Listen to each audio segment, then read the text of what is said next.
25 ayat 1 sampai 22. Berfirmanlah Tuhan kepada Musa, katakanlah kepada orang Israel supaya mereka memungut bagiku persembahan khusus dari setiap orang yang terdorong hatinya. Haruslah kamu pukut persembahan khusus kepadaku itu. Inilah persembahan khusus yang harus kamu pungut dari mereka: emas, perak, tembaga, kain ungu tua, kain ungu muda, kain kirmizi, lenan halus, bulu kambing, kulit domba jantan yang diwarnai merah, kulit lumba-lumba dan kayu penaga, minyak untuk lampu, rempah-rempah untuk minyak urapan, dan untuk ukupan dari wangi-wangian, permata krisopas, dan permata tatahan untuk baju efod dan untuk tutup dada. Dan mereka harus membuat tempat kudus bagiku, supaya aku akan diam di tengah-tengah mereka, menurut segala apa yang kutunjukkan kepadamu, sebagai contoh kemah suci, dan sebagai contoh segala perabotannya, demikianlah harus kamu membuatnya. Haruslah mereka membuat tabut dari kayu penaga, 2,5 hasta panjangnya, 1,5 hasta lebarnya, dan 1,5 hasta tingginya. Haruslah engkau menyalutnya dengan emas murni, dari dalam dan dari luar engkau harus menyalutnya, dan di atasnya harus kau buat bingkai emas sekelilingnya. Haruslah engkau menuang 4 gelang emas untuk tabut itu, dan pasanglah gelang itu pada keempat penjurunya, yaitu 2 gelang pada rusuknya yang satu, dan 2 gelang pada rusuknya yang kedua. Engkau harus membuat kayu pengusung dari kayu penaga dan menyalutnya dengan emas. Haruslah engkau memasukkan kayu pengusung itu ke dalam gelang yang ada pada rusuk tabut itu, supaya dengan itu tabut dapat diangkut.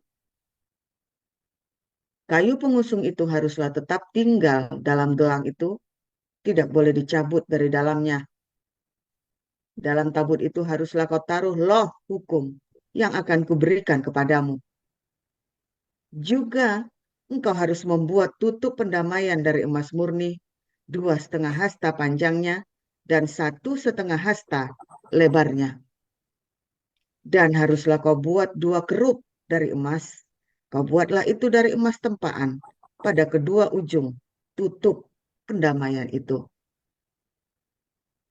Buatlah 1 kerup pada ujung sebelah sini dan 1 kerup pada ujung sebelah sana, seiras dengan tutup pendamaian itu. Kamu buatlah kerup itu di atas kedua ujungnya. Kerup-kerup itu harus mengembangkan kedua sayapnya ke atas, sedang sayap-sayapnya menudungi tutup pendamaian itu, dan mukanya menghadap kepada masing-masing. Kepada tutup pendamaian itulah harus menghadap muka kerup-kerup itu.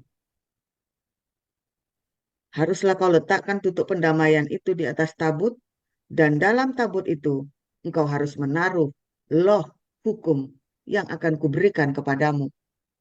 Dan di sanalah aku akan bertemu dengan engkau, dan dari atas tutup pendamaian itu, dari antara kedua kerup yang di atas tabut hukum itu, aku akan berbicara dengan engkau tentang segala sesuatu yang akan kuperintahkan kepadamu untuk disampaikan kepada orang Israel. Lagi haruslah engkau membuat meja dari kayu penaga, 2 hasta panjangnya, 1 hasta lebarnya, dan 1,5 hasta tingginya. Haruslah engkau menyalutnya dengan emas murni dan membuat bingkai emas sekelilingnya. Haruslah engkau membuat sekelilingnya jalur pinggir yang setapak tangan lebarnya, dan kau buatlah bingkai emas sekelilingnya, sekeliling jalur pinggirnya itu. Haruslah engkau membuat untuk meja itu 4 gelang emas, dan kau pasanglah gelang-gelang itu di keempat penjurunya, pada keempat kakinya. Gelang itu haruslah dekat ke jalur pinggirnya, sebagai tempat memasukkan kayu pengusung, supaya meja itu dapat diangkut. Haruslah engkau membuat kayu pengusung itu dari kayu penaga dan menyalutnya dengan emas, dan dengan itulah meja harus diangkut. Haruslah engkau membuat pinggannya, cawannya, kendinya, dan pialanya yang dipakai untuk persembahan curahan. Haruslah engkau membuat semuanya itu dari emas murni. Dan haruslah engkau tetap meletakkan roti sajian di atas meja itu di hadapanku. Haruslah engkau membuat kandil dari emas murni. Dari emas tempaan harus kandil itu dibuat. Baik kakinya, baik batangnya, kelopaknya, dengan tombolnya dan kembangnya. Haruslah seiras dengan kandil itu. 6 cabang harus timbul dari sisinya, 3 cabang kandil itu dari sisi yang satu, dan 3 cabang dari sisi yang lain. 3 kelopak yang berupa bunga badam pada cabang yang satu dengan tombol dan kembangnya, dan 3 kelopak yang serupa pada cabang yang lain dengan tombol dan kembangnya. Demikianlah juga kau buat ke 6 cabang yang timbul dari kandil itu. Pada kandil itu sendiri harus ada 4 kelopak berupa bunga badam dengan tombolnya dan kembangnya. Juga harus ada 1 tombol di bawah sepasang cabang yang pertama yang timbul dari kandil itu, dan 1 tombol di bawah yang kedua, dan 1 tombol di bawah yang ketiga. Demikianlah juga kau buat ke 6 cabang yang timbul dari kandil itu. Tombol dan cabang itu harus timbul dari kandil itu, dan semuanya itu haruslah dibuat dari sepotong emas tempaan yang murni. Haruslah kau buat pada kandil itu 7 lampu, dan lampu-lampu itu haruslah dipasang di atas kandil itu, sehingga diterangi yang di depannya. Sepitnya dan penadahnya haruslah dari emas murni. Dari 1 talenta emas murni haruslah dibuat kandil itu dengan segala perkakasnya itu. Dan ingatlah bahwa engkau membuat semuanya itu menurut contoh yang telah ditunjukkan kepadamu di atas gunung itu. Ibrani 9 ayat 1 sampai dengan 28. Tempat kudus di bumi dan di surga. Memang perjanjian yang pertama juga mempunyai peraturan-peraturan untuk ibadah dan untuk tempat kudus buatan tangan manusia. Sebab ada dipersiapkan suatu kemah, yaitu bagian yang paling depan, dan di situ terdapat kaki dian dan meja dengan roti sajian. Bagian ini disebut tempat yang kudus. Di belakang tirai yang kedua terdapat suatu kemah lagi yang disebut tempat yang maha kudus. Di situ terdapat mezbah pembakaran ukupan dari emas dan tabut perjanjian yang seluruhnya disalut dengan emas. Di dalam tabut perjanjian itu tersimpan buli-buli emas berisi mana, tongkat Harun yang pernah bertunas, dan loh-loh batu yang bertuliskan perjanjian, dan di atasnya kedua kerup kemuliaan yang menaungi tutup pendamaian. Tetapi hal ini tidak dapat kita bicarakan sekarang secara terperinci. Demikianlah caranya tempat yang kudus itu diatur. Maka imam-imam senantiasa masuk ke dalam kemah yang paling depan itu untuk melakukan ibadah mereka, tetapi ke dalam kemah yang kedua hanya imam besar saja yang masuk sekali setahun, dan harus dengan darah yang ia persembahkan karena dirinya sendiri dan karena pelanggaran-pelanggaran yang dibuat oleh umatnya dengan tidak sadar. Dengan ini Roh Kudus menyatakan bahwa jalan ke tempat yang kudus itu belum terbuka selama kemah yang pertama itu masih ada. Itu adalah kiasan masa sekarang. Sesuai dengan itu dipersembahkan korban dan persembahan yang tidak dapat menyempurnakan mereka yang mempersembahkannya menurut hati nurani mereka, karena semuanya itu di samping makanan, minuman, dan pelbagai macam pembasuhan hanyalah peraturan-peraturan untuk hidup insani yang hanya berlaku sampai tibanya waktu pembaharuan. Tetapi Kristus telah datang sebagai imam besar untuk hal-hal yang baik yang akan datang. Ia telah melintasi kemah yang lebih besar dan yang lebih sempurna, yang bukan dibuat oleh tangan manusia, artinya yang tidak termasuk ciptaan ini. Dan ia telah masuk satu kali untuk selama-lamanya ke dalam tempat yang kudus, bukan dengan membawa darah domba jantan dan darah anak lembu, tetapi dengan membawa darahnya sendiri. dan dengan itu ia telah mendapat kelepasan yang kekal.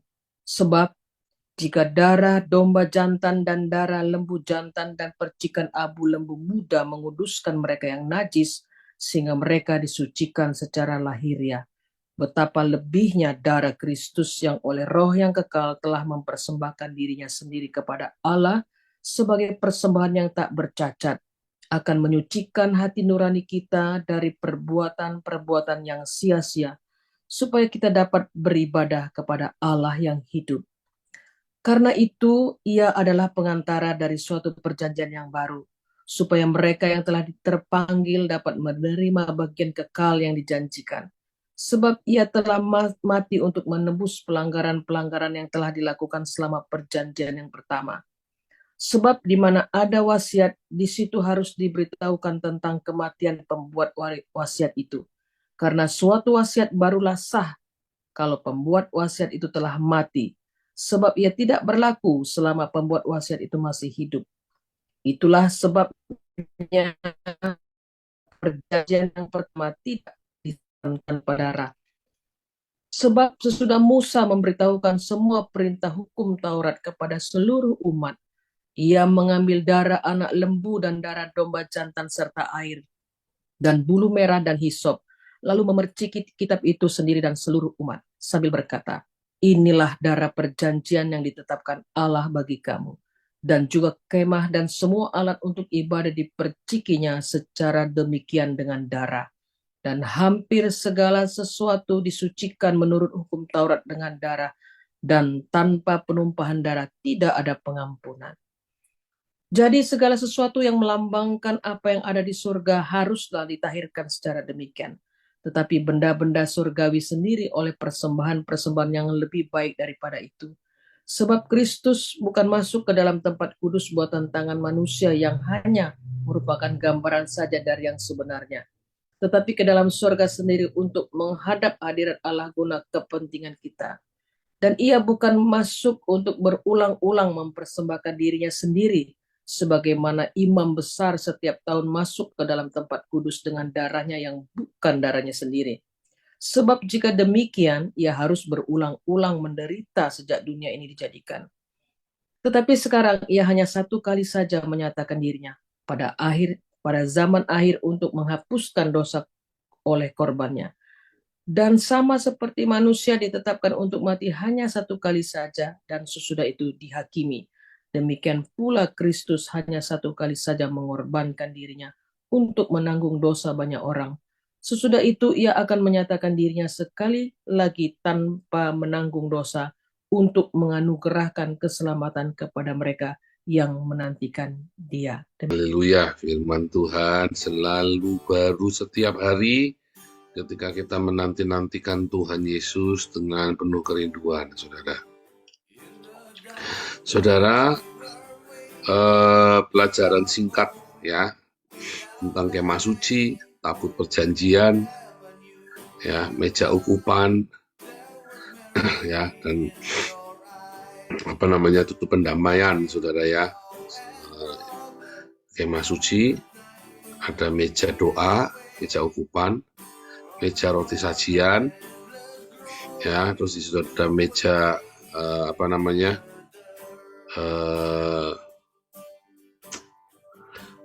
kakidian, ya meja kakidian itu maksudnya, dan juga tabut perjanjian di dalam ruangan maha suci.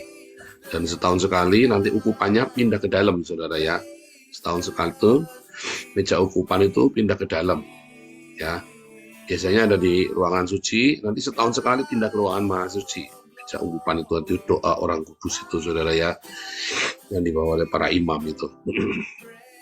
Itu semua melambangkan tentang Kristus dan pengorbanannya, saudara ya. Dan Kristus dengan pengorbanannya dan semuanya setahun sekali disucikan dengan darah anak domba. Nah, Kristus yang menyucikan seluruh itunya adalah Kristus, dan seluruhnya disucikan dengan Kristus. Luar biasa, saudara ya. Penggenapan kemah suci di dalam penyaliban Yesus Kristus itu sudah benar-benar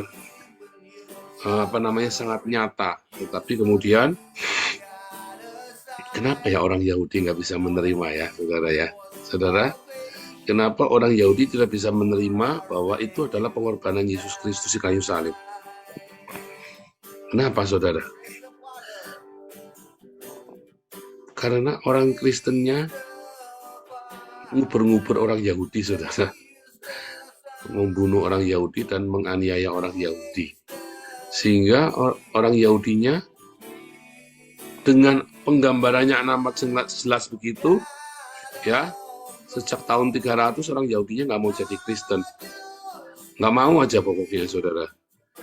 Dan berkata bahwa itu bukan. Bahkan melakukan penyangkalan, saudara, ya, bahwa itu bukan. Kenapa, saudara? Karena orang Yahudinya diuber-uber sama orang Kristen, dianiaya, saudara. Jadi apa yang menyebabkan orang Yahudi nggak bisa jadi percaya kepada Tuhan Yesus? Karena orang Kristen, saudara. Karena orang Kristen sendiri yang menyebabkan orang Yahudi tidak bisa menerima Yesus sebagai Tuhan dan Juru Selamat. Apa yang menghalangi orang percaya datang pada Yesus, saudara? Karena perdebatan Trinitas Oneness Unitarian itu, saudara, membuat orang nggak bisa datang kepada Yesus. Anda lihat bolak-balik orang datang pada Yesus bukan karena perdebatan Trinitas Oneness Unitarian. Bahkan orang-orang yang masuk ke dalam komunitasnya mereka, jadi cuma pura-pura, cuma memanipulasi mereka saja, saudara. Yang kemarin si Rasi itu, ya, yang masuk dalam komunitasnya Trinitas, lalu malakin orang-orang di sana, kita dipalakin, terakhir malah jadi Islam lagi, saudara, ya. Nah, ya kan?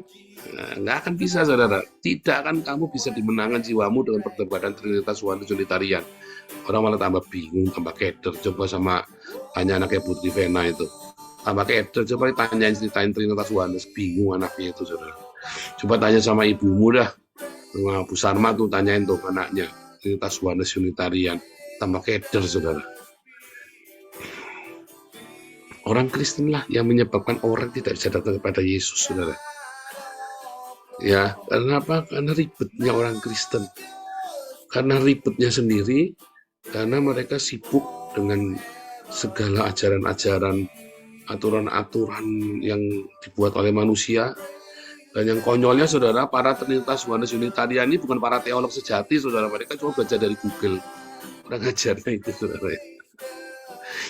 Yang kurang ajar kan begitu. Mereka cuma belajar di Google, rasanya paling hebat. Lalu semua orang dianggap sesat semua orang dianggap bidah, orang mau datang pada Yesus dianggap bidah.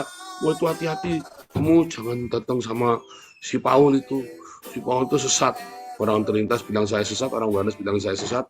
Terus bingung sendiri mereka. Terus pertanyaan saya, yang sesat ini ngasih makan orang tiap hari, semua orang di komunitas ini semua dikasih makan, nggak ada yang sampai kelaparan, saudara. Yang di rumah sakit pun kita bayarin rumah sakitnya. Lalu kalau sesatnya aja hebatnya begini, apa gimana tuh, saudara? Nah, kalau kita simpel, saudara, ya. Yang penting buahnya. Yang penting buahnya, saudara. Mengapa orang datang dalam komunitas ini? Ya, hari ini ada 104, ya. Ada 104 pagi ini, ya. Nah, mengapa orang datang dalam komunitas kita? Komunitas kita makin besar? Ya, karena kita ada buahnya. Simpel sekali, saudara.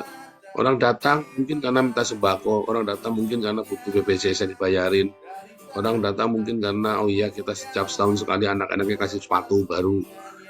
Ya, penting buahnya, saudara.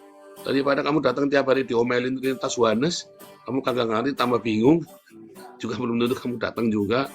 Nggak akan menarik juga, saudara. Kamu cerita Trinitas Oneness, oh harus Trinitas Oneness, kalau enggak kamu nggak ngerti. Kamu nggak akan masuk surga. Undumu peang, saudara. Saya yang sekolah teologi, kok kamu jadi yang lebih pintar dari saya.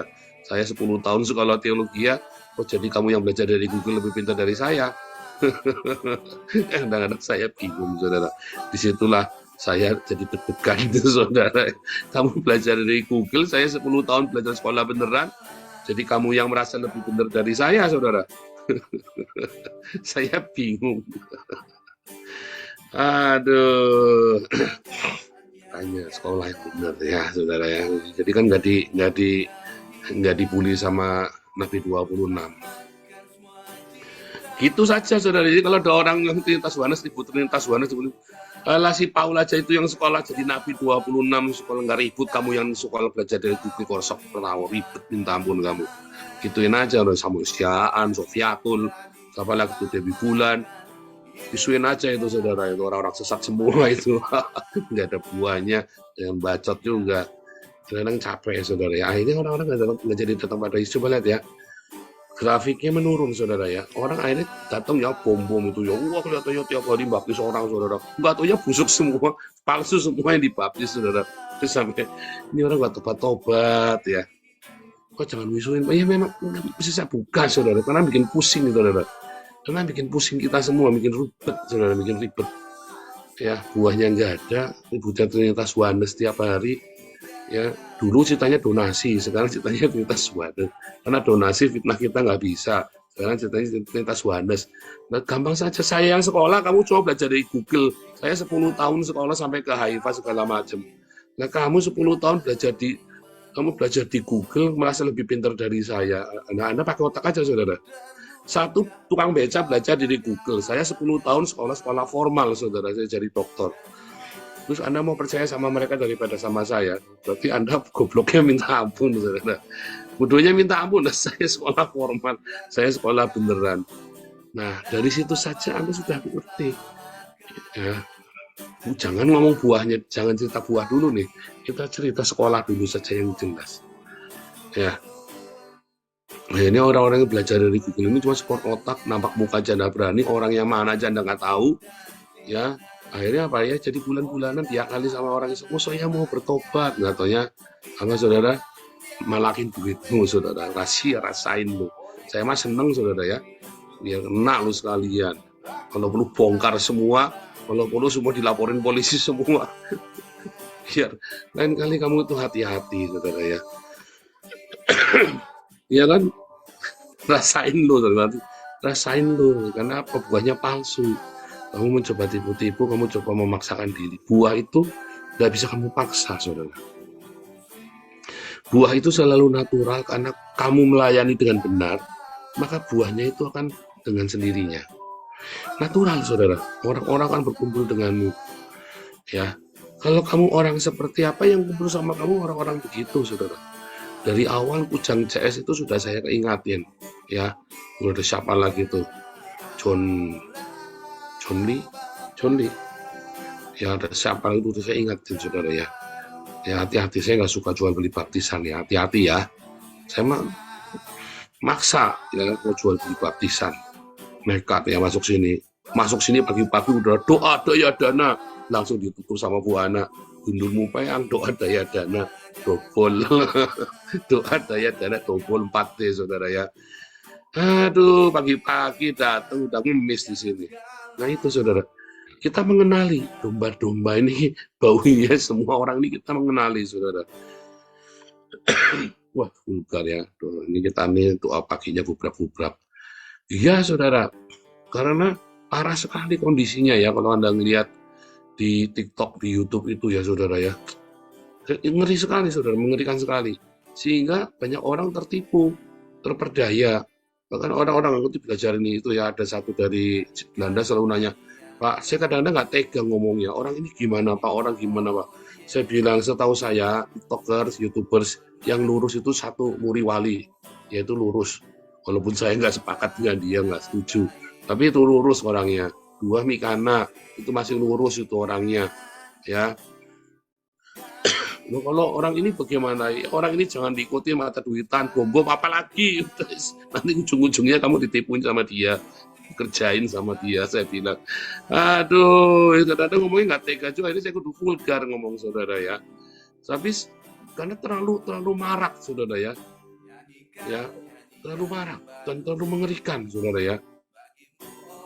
Cari duit terang-terangan, sok-sokan masuk ke tempat saya, mau jual pesona Sirasi. Baru berapa hari nipu tahuan kan, dalam hati saya nyahok lo, Nabi 26 mau dilawan lo.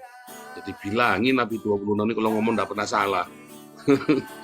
mampus saya bilang. Iya saudara, hati-hati saudara, dengan dari buahnya kamu akan tahu. Dari buahnya kamu akan tahu. Bukan buah yang cuma hirup-pikuk hura-hura begitu saudara ya.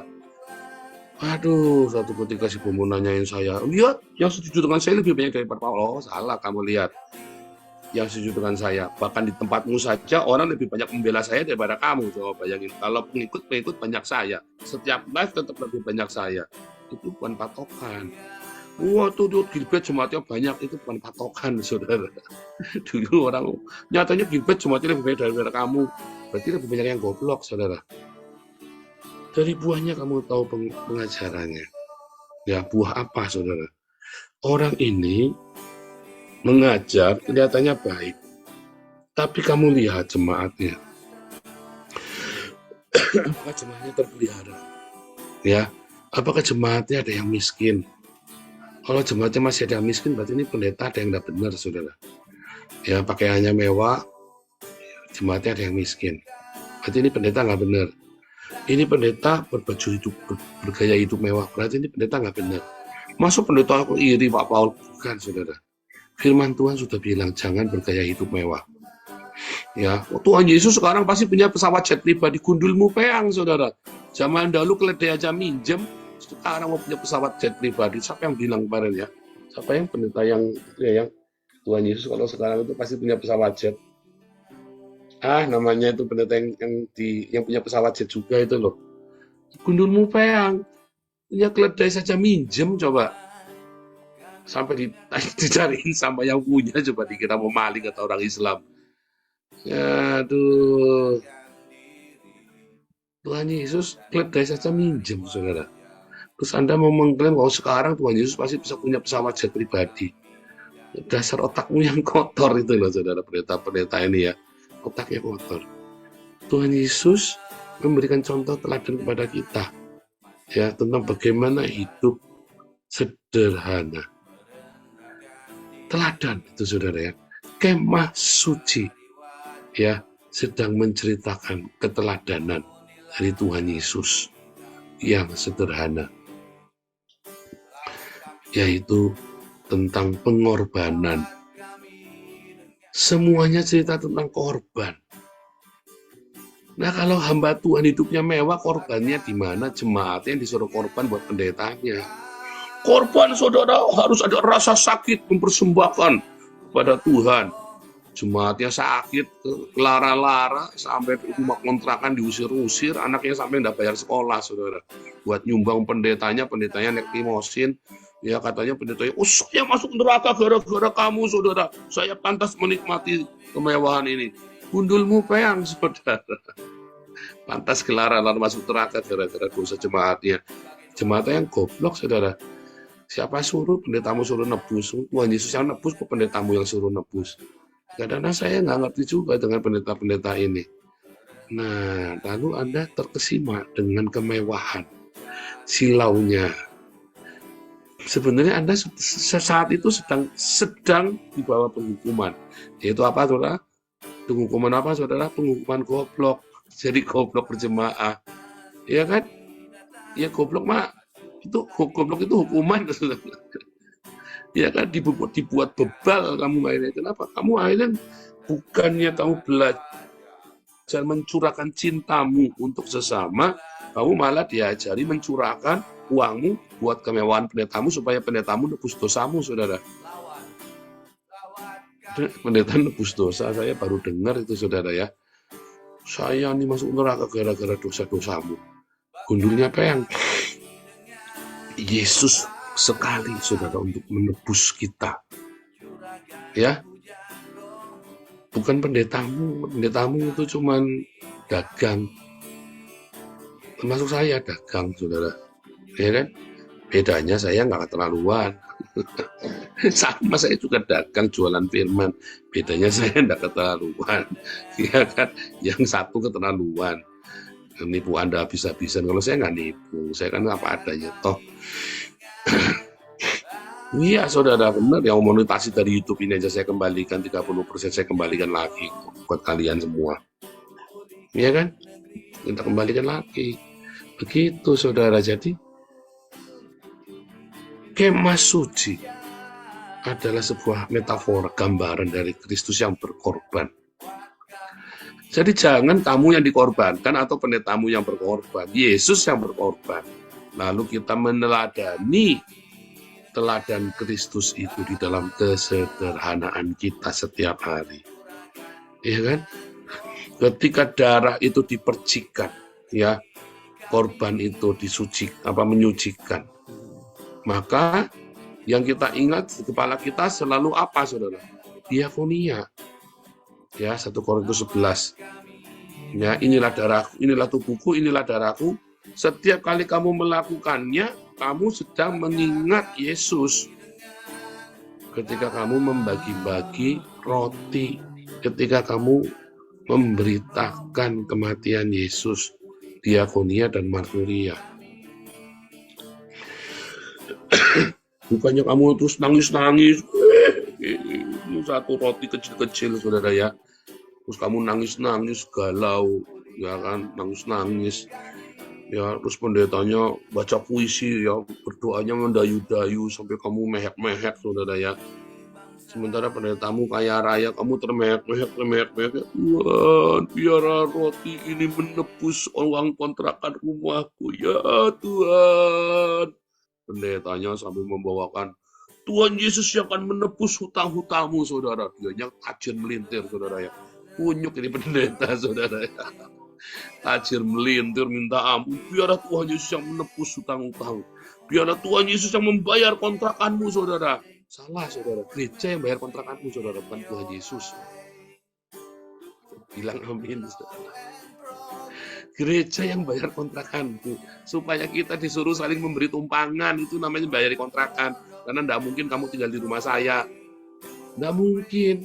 Misalnya ada orang tinggal di Belanda, gembel, Pak saya mau gembel, mau ilegal di Belanda, terus gimana? Ya saya kan harus diberi tumpangan sama Pak Paul, tinggal di sini nggak mau saya. Eranya sudah berbeda. Memberi tumpangan itu bukan kamu numpang di rumah saya, saudara. Bahaya nanti kamu ngapa-ngapain anak saya nanti, ngapa-ngapain istri saya, tidak boleh. Ya gimana caranya? Ya kamu tinggal di rumah, kita kontrakin kamu rumah. Ya kan? Kamu yang punya ada rumah bedeng di Indonesia. Putri Vena jangan mau terima siapa nanti minta Putri Vena, saya tahu tinggal di rumahnya. Jangan, sampai nanti suaminya Putri Vena celutak nanti.